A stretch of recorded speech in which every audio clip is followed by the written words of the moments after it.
West Indies ने England को 30 run से हरा दिया है। पाकिस्तान के बाद अगर कोई टीम जीते और मुझे खुशी हो, वो टीम वेस्टइंडीज है। बिकॉज ये इतने तगड़े क्रिकेटर्स थे, फिर दरमियान में इनको पता नहीं क्या हो गया था, लेकिन अब डैरन सेमी की कोचिंग में इन्होंने खड़ा होना शुरू कर दिया है। दुनिया की क्रिकेट के लिए वेस्टइंडीज का एटलीस्ट एक फॉर्मेट में बने रहना अच्छा है। मुझे बड़ी खुशी हो रही है कि वेस्ट इंडीज ने ना इंग्लैंड को डोमिनेट करके हराया है। एंड बिलीव मी कि इंग्लैंड ने आज के मैच में ना अपने पांव पे इतनी कुल्हाड़ियां मारी हैं, इतनी गलतियां की हैं, जो मैं आपको सारी बताऊंगा। अगर आप पीएसएल के ऑक्शन में बिजी थे या आपने किसी वजह से इंग्लैंड वेस्ट इंडीज का मैच नहीं देखा, तो सारे पॉइंट्स मैं आपको इस वीडियो में बताऊंगा कि क्यों इंग्लैंड इस मैच में हारी। बल्कि मैं तो इस तरह कहूंगा कि काश इंग्लैंड पिछला मैच हार जाती नेपाल से, तो ये वाला मैच हार के तकरीबन इंग्लैंड इस टूर्नामेंट से बाहर हो सकती थी। तकरीबन। थोड़ा सा मैं अफगानिस्तान, साउथ अफ्रीका को भी इस वीडियो में कवर करूंगा। बहुत कुछ है डिस्कस करने के लिए भाई साहब। नेपाल के मैच में इंग्लैंड के सुपर हीरो थे सैम करन, लेकिन आज वो इंग्लैंड के विलन साबित हुए। उनकी जब पार्टनरशिप लगी कप्तान हैरी ब्रुक के साथ, तो दरमियान वाले जो मिडल ओवर्स हैं 7 से 14, उसमें इतनी गेम स्लो कर दी, कोई 7, 7.5, 8 के रन रेट से खेलना शुरू कर दिया, जबकि पावर प्ले इंग्लैंड का बहुत तगड़ा गया था। ये मैच कहां पे हो रहा था? वानखेड़े, मुंबई। और मुंबई इंडिया के उन मैदानों में से एक है जहां 180-90 मजाक मजाक में हो जाता है। अब इसका मतलब ये नहीं है कि वेस्ट इंडीज ने बड़ी आसानी से कर लिया। वहां जो बैटिंग कर गया Rutherford, he is man of the match as well. और उसके बाद वेस्ट इंडीज की टीम में one of my favourite cricketer Jason Holder, जो वो कैमियो खेल गए, भाई साहब बहुत ही मजा आया। जिसने ये मैच मिस किया है ना, उसने बहुत ज्यादा एंटरटेनमेंट मिस की है। वेस्ट इंडीज ऑब्वियसली पहले बैटिंग कर रही थी। उनके दोनों ओपनर्स ब्रेंडन किंग और शे होप कप्तान आज भी कुछ नहीं कर पाए। वन डाउन हिटमायर की जब ओवरटर्न ने विकेट ली, तो वहां पे ना मुझे था कि शायद वेस्ट इंडीज ना थोड़ी जल्दी आउट हो सकती है। बिकॉज 8 पे 1 आउट, 8 पे 2 आउट, फिर एक पार्टनरशिप लगती है 55 पे 3 आउट, तो लग रहा था कि वेस्ट इंडीज यहां से थोड़ा सा मसला करेगी और इनके लिए मुश्किल है अब बड़ा टोटल करना। क्योंकि वहां पे जब आदिल रशीद बॉल करने आए हैं ना, यार मुझे नहीं याद पड़ता कि इससे पहले मैंने इससे ज्यादा टर्न किसी स्पिनर को करते हुए देखा हो। शायद शेन वॉर्न के जमाने में होता था कि इतना इतना बॉल टर्न कर रहा था, और कोई एक आधा बॉल भी नहीं। मतलब उसने 12-12 डिग्री बॉल टर्न किया है। मैं हैरान था कि ये हो क्या गया आदिल रशीद को। डेफिनेटली अपनी जिंदगी के बेस्ट स्पेल्स में से आज आदिल रशीद का स्पेल डेफिनेटली एक था, और वो याद रखेंगे कि कितनी उनको विकेट से मदद मिल रही थी। हालांकि अगर इंग्लैंड की टीम जीतती तो थोड़ा ज्यादा आदिल रशीद इस स्पेल को एंजॉय करते, लेकिन विकेटें भी उन्होंने इंपॉर्टेंट दो ली। चेज को आउट किया और रोवमन पावल को भी आउट किया। लेकिन जो डैमेज था ना, वो किया शेनफॉर रदरफोर्ड ने। अब रदरफोर्ड की इनिंग्स को मैं कंपेयर करूंगा सैम करन के साथ, बिकॉज दोनों को स्टार्ट सेम मिले थे। रदरफोर्ड थोड़ा सा शुरू में फंसा हुआ था, और हम ये मैच लाइव कवर कर रहे थे, तो मैं यही बात कर रहा था कि रदरफोर्ड ना अगर इस इनिंग्स को कन्वर्ट नहीं कर पाया आखिर में, तो वेस्ट इंडीज में ना इसको बड़ी गालियां पड़नी है। और वेस्ट इंडीज के अंदर लोग बड़े पैशनेट है क्रिकेट को लेके। लेकिन भाई साहब उसके बाद रदरफोर्ड जब शुरू हुआ है, 7 छक्के 2 चौके, उस बंदे ने पीछे मुड़ के नहीं देखा। शुरू में अगर उसने कोई 1-2 ओवर अच्छे खेल दिए होते ना, तो शायद इस T20 वर्ल्ड कप में आप वेस्ट इंडीज की तरफ से आज पहला 100 देख लेते। लेकिन 76 पे नोट आउट रहे, और रही सही कसर नीचे से जैसन होल्डर ने। अब हर टीम की ख्वाहिश होती है कि हमारे पास नीचे एक ऐसा बंदा हो जो आके 30-35 रन कर दे। हमारे पास पता है क्या था? एक जमाने में ना एक बड़ा जबरदस्त हमारे पास एक बैटर था, जो कि आज तक पाकिस्तान को नहीं मिला। अब्दुल रजाक। अब्दुल रज़ाक नीचे से आगे 30, 35, 40 करते थे और एकदम आपकी टीम फिनिशिंग लाइन क्रॉस कर जाती थी। और अब जाके हमें रियलाइज होता है कि अब्दुल रज़ाक जैसा ऑलराउंडर हमारे पास आया ही नहीं, या हमने बनाने की कोशिश ही नहीं की। आप हम्माद आजम को देख लें, उनकी बड़ी हाइप थी, आमिर जमाल, फ़हीम अशरफ अब on end of. World cup का पहला मैच फ़हीम खेला है नीदरलैंड्स के अगेंस्ट, और 10 साल हो गए हैं उसको पाकिस्तान से खेलते हुए, तो हमने कोशिश ही नहीं की। खैर पाकिस्तान को अभी हम इसमें डिस्कस नहीं करेंगे। तो वेस्ट इंडीज ने जैसन होल्डर के कैमियो की बदौलत 196 बोर्ड पे लगा दिया था, और हम उस टाइम लाइव में यही डिस्कस कर रहे थे कि यहां पे ड्यू थोड़ी बहुत आ सकती है, इतनी ज्यादा नहीं आई। तो अगर ड्यू ना आती तो 180 टाइप टोटल अच्छा था यहां पे। लेकिन अगर ड्यू आ गई, क्योंकि जब ड्यू आती है आपको 15-20 रन का मार्जिन रखना पड़ता है, ड्यू आती है रिवर्स स्विंग गेम से निकल जाती है, वो तो खैर अलग बात है कि वेस्ट इंडीज की टीम में मेरा नहीं ख्याल कि किसी ने रिवर्स स्विंग करनी थी। शमार जोसेफ हैं, लेकिन उनको मैंने कभी देखा नहीं है रिवर्स स्विंग करते हुए, और स्पिनर से बॉल ग्रिप नहीं होता, बॉल गीला हो जाता है, लेकिन ड्यू नहीं पड़ी। अच्छा, वेस्ट इंडीज फिर भी 196 कर गई, यानी वो हर लिहाज से सेफ थे। अच्छा, इंग्लैंड की बैटिंग शुरू होती है मिड इनिंग्स में, मैं कह रहा था कि 50-50 मामलात हैं। फिल सॉल्ट, जो कि मतलब मुझे बड़ी खुशी होती है फिल सॉल्ट को देख के कि दुनिया में बड़े कम क्रिकेटर हैं जो मॉडर्न क्रिकेटर्स, जो आजकल के लड़के हैं जो कि पिछले 5-6 साल में आए हैं, आप मतलब उंगलियों पे गिन सकते हो, 3-4 होंगे जिन्होंने इवॉल्व किया है, जो अपनी क्रिकेट को नेक्स्ट लेवल पे लेके गए हैं। फिल सॉल्ट उनमें से एक है। वो आसरा ही नहीं करता, वो इंतजार ही नहीं करता, और जिस तरह खड़े खड़े उसने लेग साइड के छक्के लगाए हैं, मतलब क्या फिटनेस है, मतलब उसकी कोर इतनी तगड़ी है कि वो घुमा के लेग साइड पे शॉटे लगा रहा है, और किसी किस्म का कोई उसका बॉडी बैलेंस आउट ही नहीं कर रही। फुटवर्क कमाल है, मतलब जो उसका बैलेंस था, इससे पता लगता है कि कोर की कितनी ट्रेनिंग उसने करके रखी हुई है। कमाल कमाल टैलेंट है, बट जल्दी आउट हो गए। क्रेडिट वहां पे जाता है वेस्ट इंडीज को, जिन्होंने लगातार उसको चैलेंज किया। मतलब अगर वो लेग साइड पे लपेटे मारने की कोशिश कर रहा है, तो उसको पीछे लॉन्ग लेग का फील्डर रखा हुआ है और डीप स्केल लेग रखा हुआ है, और उसको बिल्कुल मिडल में बॉल कर रहे हैं कि मारना है तो लेग साइड पे ही मार।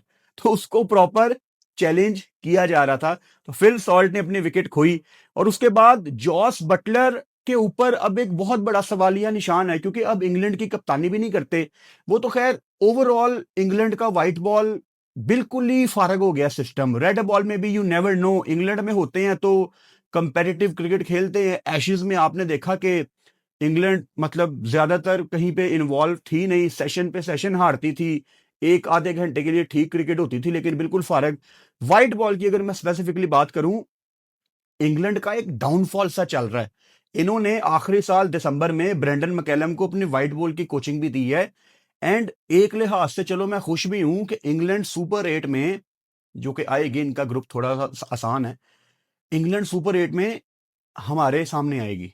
और मैं इसीलिए आपको कहता हूं कि न्यूजीलैंड को तो पाकिस्तान ने हराना है, England totally out of form है। मतलब उनकी टीम में जोफ्रा आर्चर है, जो कि मुझे समझ नहीं आती, जिस तरह आज जोफ्रा आर्चर रन आउट हुआ है, इतना लेजी। ये कोई पाकिस्तान टीम में ऐसे रन आउट होता ना इतनी जल्दी गिव अप करके, तो हम उसको यहां पे सीधा कर देते। मतलब उसको तो बैन कर देना चाहिए यार। ठीक है, अब कोई कह सकता है 2019 का वर्ल्ड कप खिलाया है, बट जोफ्रा आर्चर की जो अप्रोच थी रनआउट की, यू नेवर नो, उसने फाइन लेग के ऊपर से एक चौका लगाया था। आप इतना कैजुअल कैसे हो सकते हो? This is international cricket. आप लकी हो, आपके लिए इंग्लैंड ने प्रोसेस तेज करके आपको इंग्लैंड खिलाया है, आपके ऊपर इन्वेस्टमेंट की है इतनी ज्यादा। बहुत ही कैजुअल ले गया जोफ्रा आर्चर, और विद द बॉल नेपाल के अगेंस्ट ही वाज एक्सपेंसिव। आज भी मतलब जोफ्रा आर्चर तो ऐसे रन खा रहा था जैसे मजाक है कोई। जोफ्रा आर्चर को इस टाइम 4 ओवरों में 40 रन तो उसके पक्के होते हैं, उसके ऊपर जो है वो बोनस है। मतलब तेज करने की कोशिश करता है, लेकिन लाइनो लेंथ नहीं है, फुल टॉसे कर रहा है। तो जोफ्रा आर्चर ने भी हमारे अगेंस्ट बॉल करनी है। तो इंग्लैंड हमारे सुपर 8 में प्री सीडिंग के अकॉर्डिंग आएगी, तो मुझे कोई उसकी खास टेंशन नहीं है। और काश अगर नेपाल इनको हरा देती तो हम थोड़ी सी उम्मीद करते कि वेस्ट इंडीज के साथ अगर कोई इस ग्रुप से आएगी तो वो नेपाल होगी, तो हमें शायद नेपाल मिल जाती, वो थोड़ा ज्यादा आसान होता। लेकिन इनके खिलाफ भी हमें ज्यादा प्रॉब्लम नहीं आएगी। आपको इंग्लैंड की टीम में अगर आज समझना है कि मैच कहाँ पे इन्होंने खोया है, तो वो मिडल ओवर्स थे। मतलब ऊपर जैसे मैंने बात की जॉस बटलर की, वो भाई साहब रन अ बॉल खेलते हैं, जैसे ही बाउंड्री पे आते हैं अपनी विकेट खो बैठते हैं। लग ही नहीं रहे कि किसी चीज का इंटरेस्ट है, कोशिश भी नहीं करते। मतलब एक जमाने में जॉस बटलर यार, T20 में he was red hot property, लेकिन अब जॉस बटलर मेरा ख्याल है बर्डन है इंग्लैंड की टीम के ऊपर। अच्छा, प्रॉब्लम कहां पे आई? कप्तान हैरी ब्रुक और सैम करन जिस तरह से मिडिल ओवर को अप्रोच करके गए। यार आप अगेन वानखेड़े में खेल रहे हो, मुंबई में, जहां 180 190 चेज होते हैं। जरूरत नहीं थी इतना ज्यादा ब्लॉक करने की। और मोती ने बड़ा अच्छा स्पेल किया वेस्ट इंडीज की तरफ से। उन्होंने अपने कोटे में इंपॉर्टेंट 3 विकेटें ली, लेकिन जहां तक मुझे याद पड़ता है उसने कोई 6 लूज बॉलें की जो बड़ी शॉर्ट थी, जिन पे टांग रख के आप जहां मर्जी अपने पसंद का एरिया चूज करके मार लो, लेकिन कोशिश ही नहीं कर रहे थे। तो अगर आप बुरी बॉल को चार्ज नहीं कर रहे ना, और आप गेम छोड़ रहे हो आगे के लिए कि आखिरी 3-4 ओवर्स में देखेंगे, तो फिर अगर 2-3 विकेटें गिरती हैं तो मुश्किल हो जाता है आने वालों के लिए। यही गलती की सैम करन और हैरी ब्रुक ने जब उनकी पार्टनरशिप लगी हुई थी। वो एक ही तरीके से खेल रहे थे। हालांकि शुरू में रिक्वायर्ड रन रेट और करंट रन रेट की अगर मैं बात करूं, तो इंग्लैंड का रिक्वायर्ड रन रेट कम था और करंट बेहतर था। लेकिन कैसे आहिस्ता आहिस्ता आप नीचे आते गए, जरूरत ही नहीं थी डॉट बॉलिंग खेलने की। इंग्लैंड एक तरफ बेसबॉल बेसबॉल बेसबॉल। आज जो मैच आराम से अप्रोच कर सकते थे आप, वो आपने अपनी गलतियों से गवा दिया है। और स्पिनर्स की क्या ही मैं बात करूं, स्पेशली अगर जीता है वेस्ट इंडीज, तो भाई साहब गुदाकेश मोती फ्रेंचाइज क्रिकेट खेलते हैं सारी दुनिया में। बेंटन को आउट किया, बेथल ने अच्छा कैमियो खेला, उसको आउट किया, नीचे हैरी ब्रुक को। आज बहुत बड़ा रोल है गुदाकेश मोती का। और उनके साथ हालांकि आप जैसन होल्डर की बात करें, पहले ओवर में 24 रन दे दिए थे। जैसन होल्डर ने नया बॉल किया अकील हुसैन के साथ, अपना अच्छा बैटिंग का कैमियो खेल के पहले ओवर में 24 रन। 24 रन T20 में कौन खाता है? तो एक ड्रीम स्टार्ट तो मिल गया था। उसके बाद आखिर में उन्होंने भी एक डिसेंट ओवर किया। उसके साथ रमारियो शेफर्ड ने एक ही ओवर किया, 7 रन 1 विकेट। पिछले मैच में अगेंस्ट स्कॉटलैंड इन्होंने हैट्रिक की थी, जो कि इस T20 वर्ल्ड कप की एक शानदार हैट्रिक है।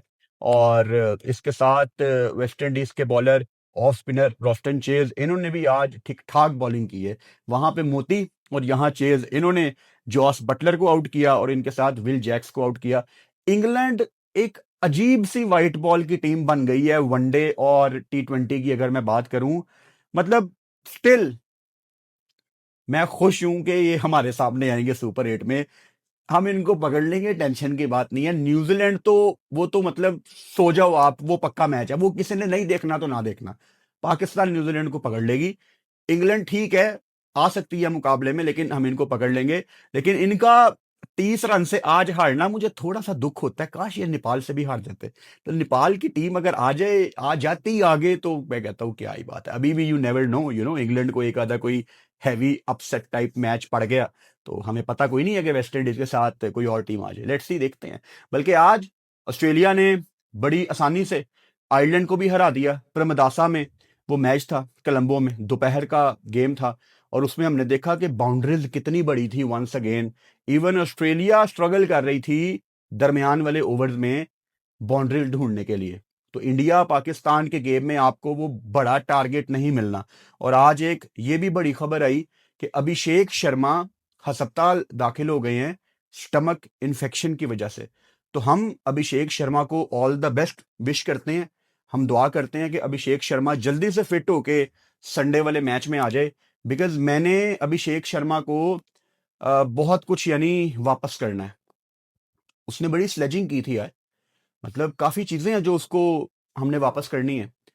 मैं नहीं चाहता कि कोई इंडियन संडे को ये कहे कि अभिषेक नहीं था तो इसलिए पाकिस्तान जीत गई। नहीं यार, इनकी पूरी टीम आनी चाहिए। आप सारे लड़के लेके आओ, हम आपको तसल्ली से वापस मुंबई भेजेंगे कोलंबो से, इंशाल्लाह। तो मेरी दुआ है कि अभिषेक शर्मा जल्दी से फिट हो जाएं। रिपोर्ट ये आ रही है कि अभिषेक शर्मा शायद कल नबीबिया के अगेंस्ट इंडिया का मैच है रात को, वो शायद अभिषेक शर्मा नहीं खेलेंगे, रेस्ट करेंगे, वैसे भी अस्पताल में एडमिट हैं। तो हम यही उम्मीद करते हैं कि संडे से पहले वो फिट हो जाएं, बिकॉज उससे काफ़ी हमने बदले पूरे करने हैं अपने। ठीक हो गया। ऑस्ट्रेलिया आयरलैंड की गेम वन साइडेड थी। उससे पहले सुबह पीएसएल का ऑक्शन कर लिया मैंने आप लोगों की बातों में आके। अदरवाइज साउथ अफ्रीका अफगानिस्तान की लाइव गेम मिस करना मुझे बड़ा दुख है। मैं अभी आपको बता नहीं सकता कि उस गेम में किसने क्या गलती की है, बिकॉज मैंने गेम नहीं देखी और मुझे बड़ा दुख है इस चीज का कि मैंने क्यों पीएसएल का ऑक्शन किया है। इंस्टा पे पोल किया, 88% बंदा कह रहा है कि पीएसएल का ऑक्शन करो, फिर मैं क्या करूं? डिमांड है ना, तो सप्लाई तो करनी पड़ती है।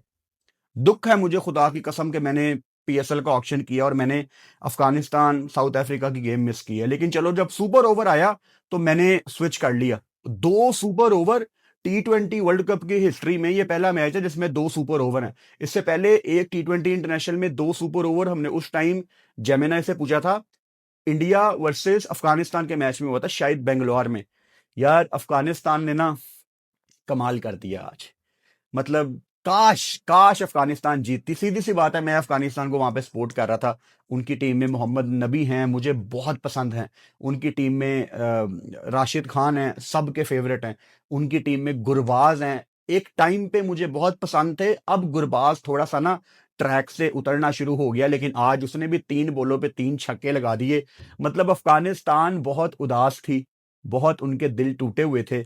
और साउथ अफ्रीका क्यों चोक करती है, इसकी आज थोड़ी सी झलक मैंने देखी। जब पहला सुपर ओवर होने वाला था, अफगानिस्तान के कोच जोनाथन ट्रॉट अपनी टीम को बूस्ट कर रहे हैं, उनको कॉन्फिडेंस दे रहे हैं, उनसे बात कर रहे हैं। और साउथ अफ्रीका की टीम ऊपर गई है तैयारी करने, और उनका कोच साउथ अफ्रीका का अकेला नीचे डगआउट में बैठा हुआ है, रूसी पुपी वर्गा मुंह बना के। मतलब कम्युनिकेशन कहां पे है? क्या हो गया? आपका गुस्सा ठीक है बाद में निकाल लेना यार, कि क्यों आपने सुपर ओवर करवा दिया है। वो हिला नहीं अपनी जगह से कोच, और टीम अलग है। तो ये वजूहात हैं जो हमारी सब कॉन्टिनेंट की टीम में, एशियन टीम में थोड़ी इमोशनल है। वो एक दूसरे को बैक करते हैं, ये एक दूसरे का मुंह देखते हैं यार कि क्या करना है, इसलिए ये चोक करते हैं। तो बहुत ही वो बुरे विजुअल्स थे जो साउथ अफ्रीका कोच किसी प्लेयर से बात ही नहीं कर रहे थे, क्यों आपने सुपर ओवर करा दिया। तो काफी इंपॉर्टेंट मैच हमने मिस किया है। बाकी आईसीसी ने जो शेड्यूल बनाया है इस वर्ल्ड कप का, मेरा उससे बहुत बड़ा इख्तलाफ है। मतलब अगर इंडिया होस्ट है तो श्रीलंका को होस्ट है। आप श्रीलंका को कैसे सुबह 10 बजे वाली गेम दे सकते हैं? बल्कि ऑस्ट्रेलिया की भी अगली गेम डे गेम है। यार ये बड़ी टीमें हैं, ये शाम को खिलाओ इनको। कल सुबह 10:30 बजे श्रीलंका खेल रही है ओमान के अगेंस्ट, वो को होस्ट है यार, उनको रात वाली गेम दो। बड़े मसले हैं आईसीसी के स्केड्यूल में। तो खैर, कल 10:30 बजे मैच है श्रीलंका और ओमान का। इसका मतलब यह है कि सुबह 9:30 बजे मैं दोबारा से लाइव आ जाऊंगा। It was a long day, so बहुत एक्साइटिंग दिन था आज, बहुत मजा आया। सुबह 9:30 बजे वाले वीडियो सेशन में मैं आप लोगों को वीडियो कॉल्स पे भी लूंगा इंशाल्लाह। तो सुबह मुझे सेशन में ज्वाइन करो, चैनल को सब्सक्राइब करो और बेल आइकन लाजमी दबाओ ताकि आने वाली वीडियोस का नोटिफिकेशन आपको मिल सके। Good night. सुबह 9:30 आपसे मुलाकात होती है।